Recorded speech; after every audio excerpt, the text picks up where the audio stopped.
Press the bell icon and never miss an update from Bollywood now.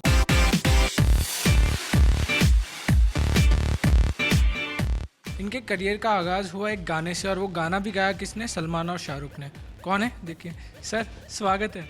इतना मतलब इतना प्यारा आगाज़ तो मुझे नहीं लगता और किसी का हुआ होगा। अवार्ड्स में गाना गाया भाई ने, वो भी। बिल्कुल नहीं। मैं ये कहना चाहूँगा कि that I am truly blessed that I got this amazing love and warm welcome, love and blessings from Salman sir and Shahrukh sir.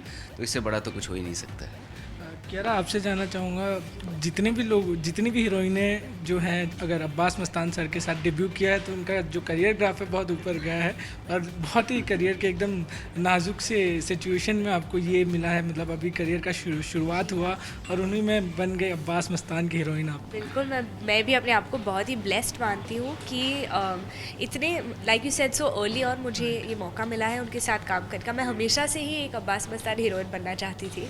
First film के बाद मैंने एक लिस्ट बनाया था काफ़ी डायरेक्टर्स के नाम के, जो मेरा विश लिस्ट है, जिनके साथ मैं काम करना चाहती हूँ। और मुझे नहीं पता था कि मेरे थर्ड फिल्म में ही मुझे अब्बास मस्तान का नाम मेरी लिस्ट में था। I got to work with them, so it's really a dream come true.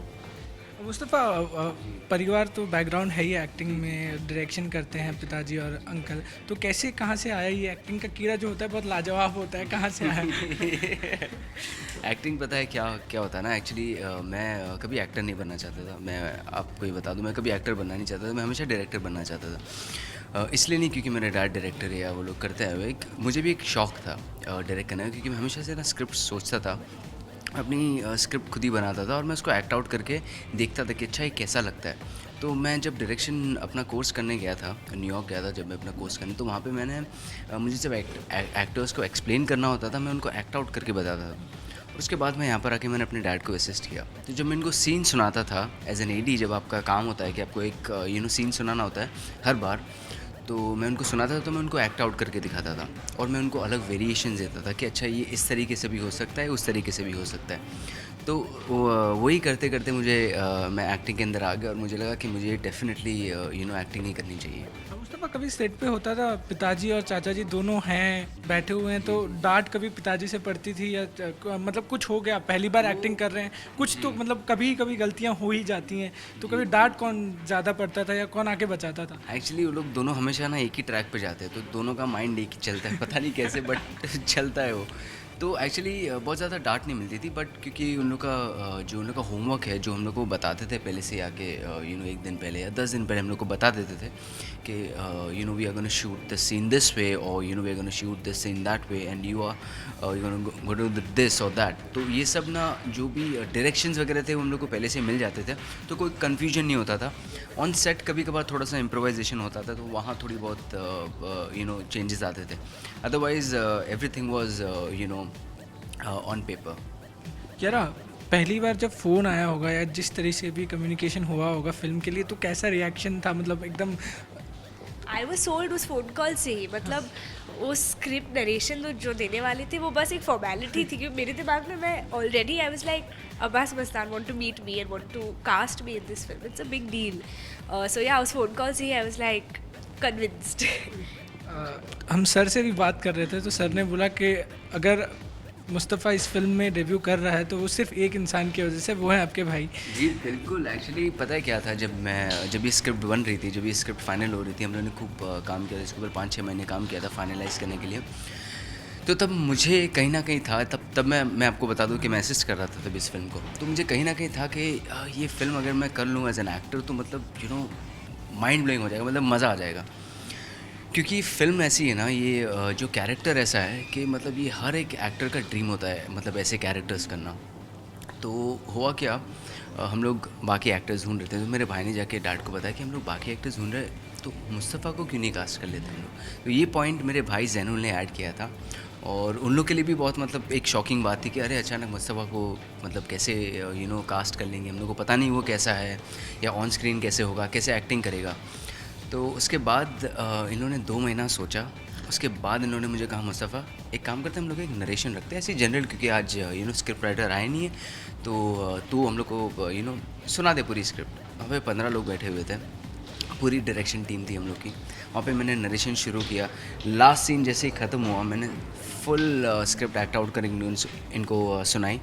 जैसे ही लास्ट सीन ख़त्म हुआ, इन लोग खड़े हुए, मुझे कहा Mustafa you are doing this film. हम सर से बात कर रहे थे तो एक और चीज़ हमें बताई, शायद अगर मैं गलत हूँ तो मुझे सही कीजिएगा, प्लेयर्स में थोड़ा सा कैमियो किया था आपने, तो सर ने हमें बताया कि बहुत ज़्यादा पसंद आए थे तभी। प्लेयर्स एक्चुअली हुआ क्या था, मुझे तभी हम लोग न्यूजीलैंड में प्ले शूट कर रहे थे, तो उस टाइम क्या हुआ था कि तभी ना एक्टर कोई फाइनलाइज, एक एक्टर एक्चुअली फाइनलाइज हो चुका था, वहाँ से कोई एक्टर था, और शूटिंग के 2-3 घंटे पहले ही उनका फ़ोन आया था कि मैं आ नहीं पाऊँगा क्योंकि वो बीमार हो गए थे, कुछ था उनका रीज़न। तो ऑन द स्पॉट मुझे बोला था मुस्तफ़ा एक काम कर, you are doing this scene, ये तुम्हें करना पड़ेगा। आई वाज लाइक अरे मैंने कभी, मुझे एक्टिंग करनी नहीं, और मुझे मैं मतलब अभी असिस्टेंट डायरेक्टर हूँ, मुझे आइडिया नहीं कैसे ये सब होता है। तो तब इन्होंने मुझे कन्विंस किया कि नहीं करना पड़ेगा, एक छोटा सा सीन है, तब जाके मैंने वो सीन किया था without any experience, without any thing, जाने में कि मैं एक्ट करने वाला हूँ, और मैंने वो कर दिया था सीन छोटा सा। अभी बहुत डिफिकल्ट था एक्चुअली मेरे लिए, क्योंकि गाड़ी चलाना, कैमरा संभालना, कैमरा ऑन करना और उसके साथ एक्टिंग करना, तो ये काफ़ी डिफिकल्ट था वो फर्स्ट छोटा सा सीन मेरे लिए। मेरे ख्याल से अभी 3 दिन हुए हैं एक लाजवाब गाना जो था वो शूट किए हुए आपको, तो how was your experience stepping into Raveena's boot? Superb. I think एक मोमेंट था सेट पर जब हम शूट कर रहे थे, जब मुझे एहसास हुआ कि ये वही गाना है जिससे बचपन में आई वुड सी आईने के सामने मैं नाचती थी, और आज मैं कैमरा के सामने इसी गाने पे नाच रही हूँ। So it was like is this really happening, I need to pinch my self. लेकिन बहुत ही अच्छा गाना बना है। तनिष बख्शी जो हमारे म्यूज़िक डायरेक्टर है, he is made this song, and I think कोशिश यही रही है कि ये एक 2017 वर्जन है। ऐसा नहीं है कि हम उस गाने को कम्प्लीटली रिक्रिएट कर रहे हैं। हम वो जो गाना था इट्स आइकॉनिक, तो हम उसे छू भी नहीं सकते हैं, लेकिन ये हमारा एक छोटा सा ट्रिब्यूट है, और क्योंकि ये गाना हमारे फिल्म के कॉन्टेक्स्ट से बहुत ही परफेक्टली मिलती है, that's the reason why the song is in the ये एक्चुअली हम लोग के फिल्म के सीन के हिसाब से भी shoot जाता किया है गया है हाँ, also, yeah. तो उसके हिसाब से हम लोगों ने ये गाना शूट किया, तो एग्जैक्टली मैच होता है हम लोग के सीन्स और पूरी स्क्रिप्ट के हिसाब से।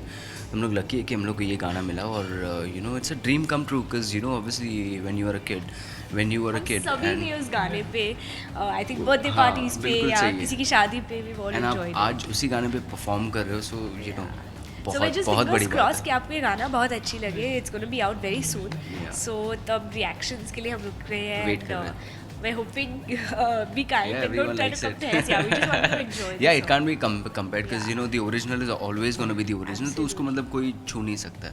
It's very obviously it's very difficult to get into Akshay sir's boots as well. So Original yeah, also, yes. yeah. So मैंने इंटरव्यू की शुरुआत में कहा कि धमाकेदार गाना गाया था, तो भाई ने या SRK ने कुछ कम्प्लीमेंट दिए हैं इसके? उनका मेरी उनसे एक बार बात हुई थी, डैड को भी उन्होंने कॉल किया था, उन्होंने मुझे बहुत सारा प्यार भेजा है, बहुत सारा ब्लेसिंग्स उन्होंने मुझे दिए, तो बस मैं यही थैंक यू उनसे कहना चाहता हूँ कि इतना सपोर्ट इतना करने के लिए thank you very much, and I really feel blessed that I got this.